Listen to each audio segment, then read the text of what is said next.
vamos ler, irmãos, com a ajuda de Deus, a palavra que veio avante, escrita na epístola do apóstolo Paulo aos Romanos, no capítulo número 8, Romanos 8.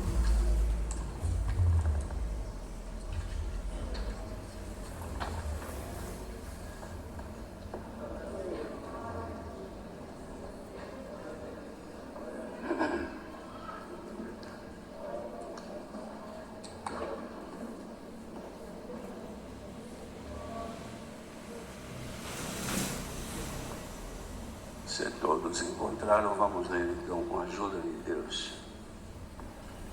Portanto, agora nenhuma condenação há para os que estão em Cristo Jesus, que não andam segundo a carne, mas segundo o Espírito.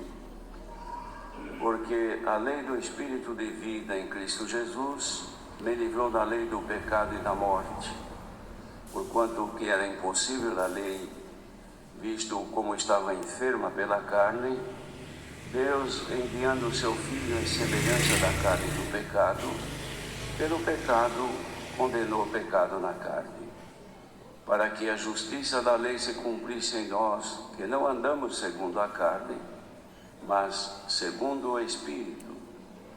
Porque os que são segundo a carne inclinam-se para as coisas da carne, mas os que são segundo o Espírito para as coisas do Espírito. Porque a inclinação da carne é morte, mas a inclinação do Espírito é vida e paz. Porquanto a inclinação da carne é inimizade contra Deus, pois não é sujeita à lei de Deus, nem em verdade o pode ser. Portanto, os que estão na carne não podem agradar a Deus.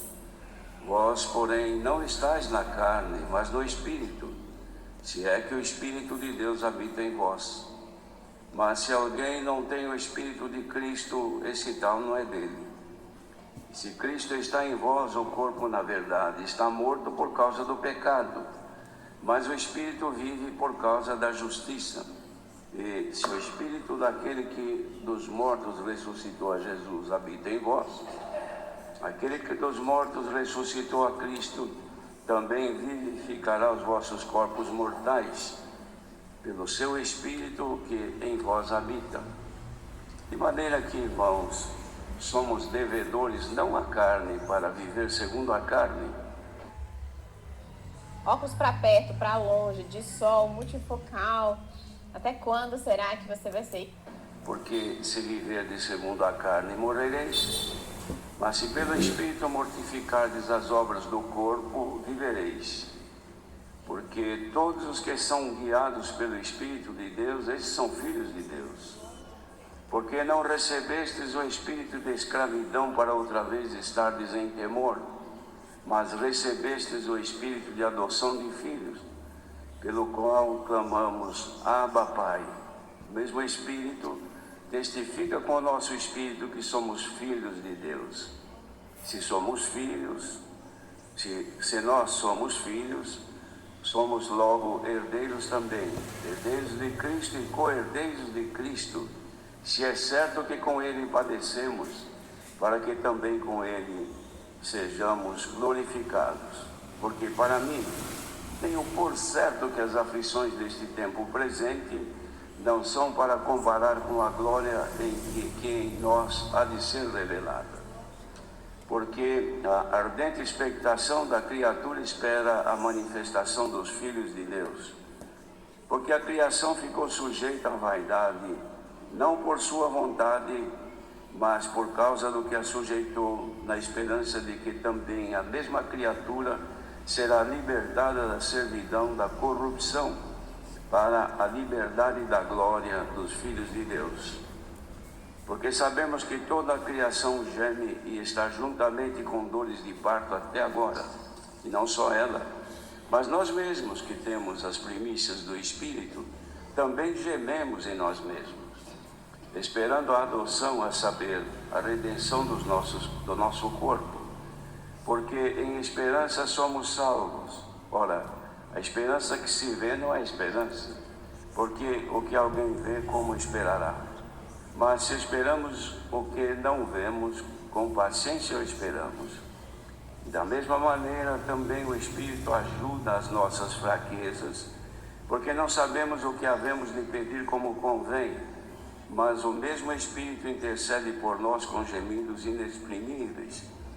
E aquele que examina os corações sabe qual é a intenção do Espírito, e é Ele que, segundo Deus, intercede pelos santos. E sabemos que todas as coisas contribuem juntamente para o bem daqueles que amam a Deus, daqueles que são chamados por seu decreto, porque os que dantes conheceu também os predestinou para serem conformes à imagem de seu Filho, a fim de que ele seja o primogênito entre muitos irmãos. E aos que predestinou, a estes também chamou, e aos que chamou, a estes também justificou, e aos que justificou, a estes também glorificou. Que diremos, pois, a estas coisas? Se Deus é por nós, quem será contra nós? Aquele que nem mesmo a seu próprio Filho poupou, antes o entregou por todos nós, como nos não dará também com ele todas as coisas? Quem tentará acusação contra os escolhidos de Deus? É Deus quem os justifica. Quem os condenará? Pois é Cristo quem morreu, ou antes, quem ressuscitou dentre os mortos, o qual está à direita de Deus e também intercede por nós. Quem nos separará do amor de Cristo? A tribulação, ou a angústia, ou a perseguição, ou a fome, ou a nudez, ou o perigo, ou a espada?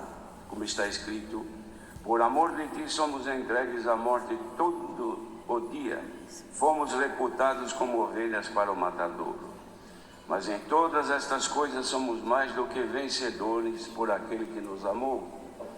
Porque estou certo de que nem a morte, nem a vida, nem os anjos, nem os principados, nem as potestades, nem o presente, nem o porvir, nem a altura, nem a profundidade, nem alguma outra criatura nos poderá separar do amor de Deus que está em Cristo Jesus, nosso Senhor. Louvado seja Deus.